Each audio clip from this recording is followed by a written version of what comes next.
Assalamualaikum warahmatullahi wabarakatuh. Pemirsa, sholat adalah tiang agama. Sholat juga merupakan cara kita berkomunikasi dengan Allah Subhanahu wa Ta'ala. Penting bagi umat Islam mempelajari tentang bab sholat. Kami akan menjelaskan melalui video ini. Selamat menyaksikan.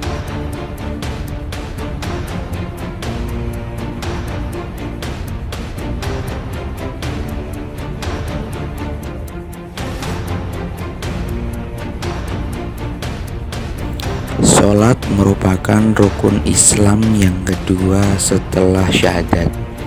Islam didirikan atas 5 sendi. Salah satunya adalah sholat. Sehingga barang siapa yang mendirikan sholat, maka ia telah mendirikan agama. Dan barang siapa yang meninggalkan sholat, maka ia meruntuhkan agama Islam. Sholat yang wajib harus didirikan dalam sehari semalam sebanyak 5 kali berjumlah 17 rakaat, yaitu subuh, zuhur, asar, maghrib, dan isya. Sholat secara bahasa berarti berdoa atau memohon. Sedangkan menurut istilah, sebagaimana kata Imam Syafi'i, sholat ialah ucapan-ucapan dan perbuatan-perbuatan yang dimulai dengan takbir dan ditutup dengan salam disertai beberapa syarat yang sudah ditentukan.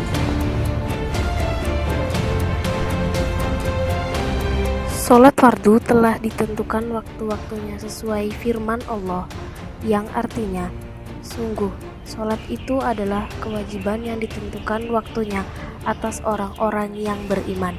Quran Surah An-Nisa ayat 103.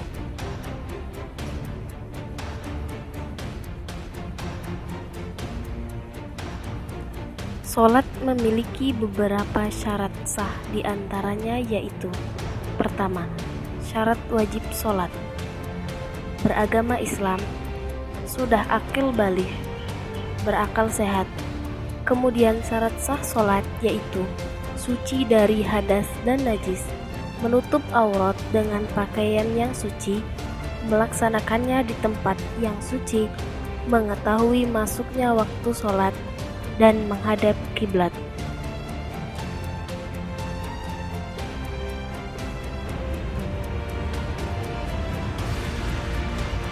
Beberapa rukun sholat yang harus dipenuhi ketika seseorang ingin melakukan sholat: niat, berdiri bagi yang puasa, takbiratul ihram, membaca al-fatihah, ruku', tumakninah, bangun dari ruku' dan i'tidal, tumakninah ketika i'tidal, sujud 2 kali dalam masing-masing rakaat, tumakninah ketika sujud, duduk di antara 2 sujud, tumakninah ketika duduk di antara 2 sujud, duduk tahiyat akhir, membaca tasyahud, membaca sholawat Nabi, membaca salam, niat keluar sholat, tertib.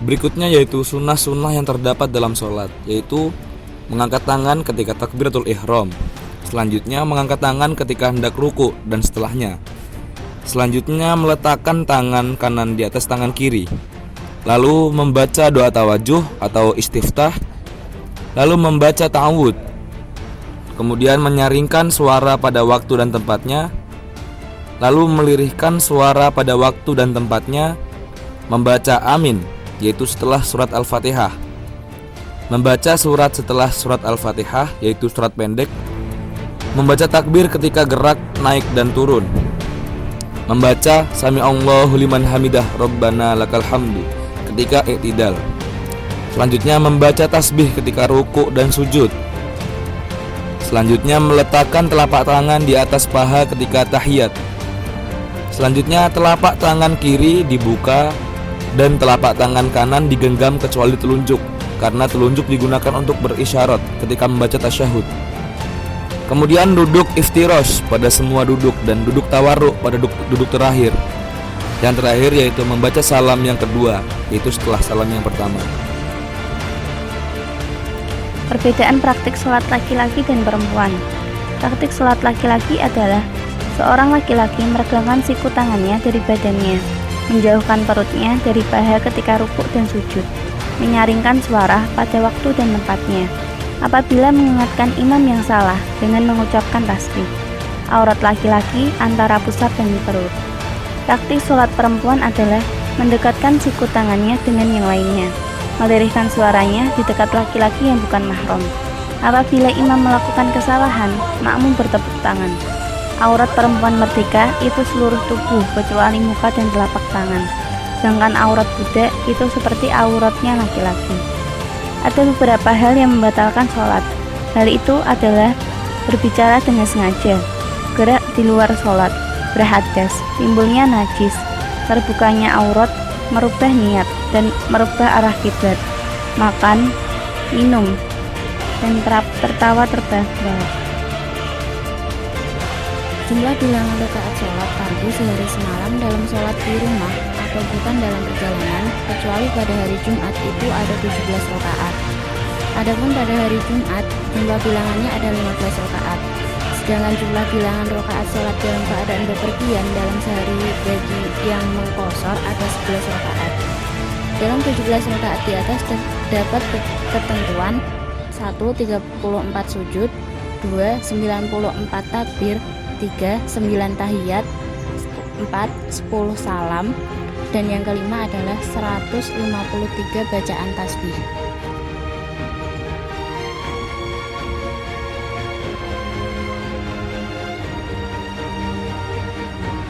Perkara yang tertinggal dalam sholat ada 3 jenis.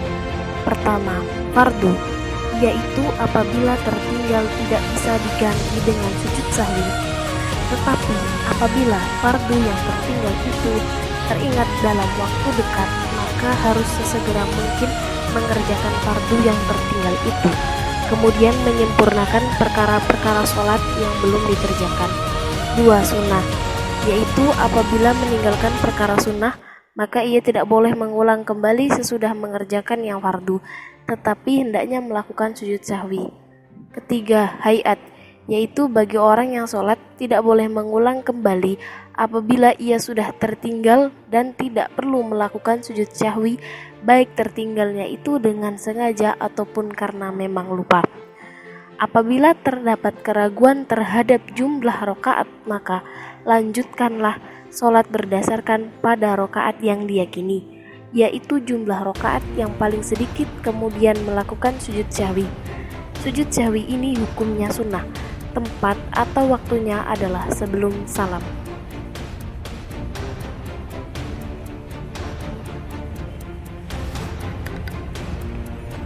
Sholat tidak dapat dikerjakan di beberapa waktu ini, yaitu ketika setelah sholat subuh sampai terbitnya matahari, ketika terbit matahari sampai sempurna terbitnya dan naik sekira 1 tombak, ketika matahari tepat di tengah-tengah sampai tergelincir ke arah barat, kecuali sholat pada hari Jumat. Setelah sholat asar sampai terbenamnya matahari, ketika matahari terbenam sampai sempurna terbenamnya.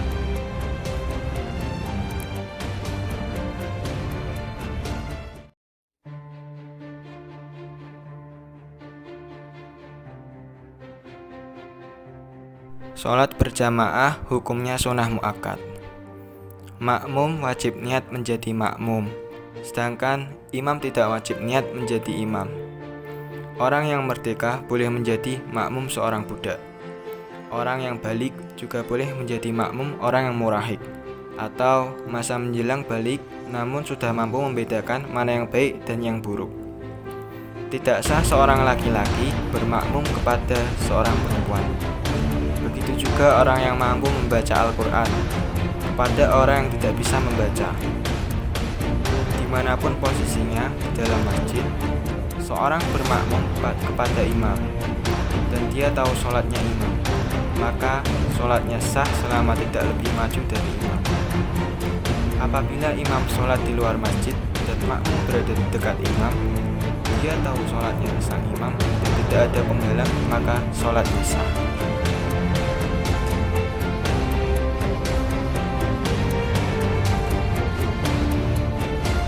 Sekian video pemaparan dari kami, semoga bermanfaat. Kami juga mengucapkan terima kasih kepada Bapak Ahmad Zubairi selaku dosen mata kuliah Ilmu Fikih kelas IFC 1 Fakultas Syariah dan Hukum Universitas Semarang yang telah membimbing kami selama 1 semester. Sekian, wassalamualaikum warahmatullahi wabarakatuh.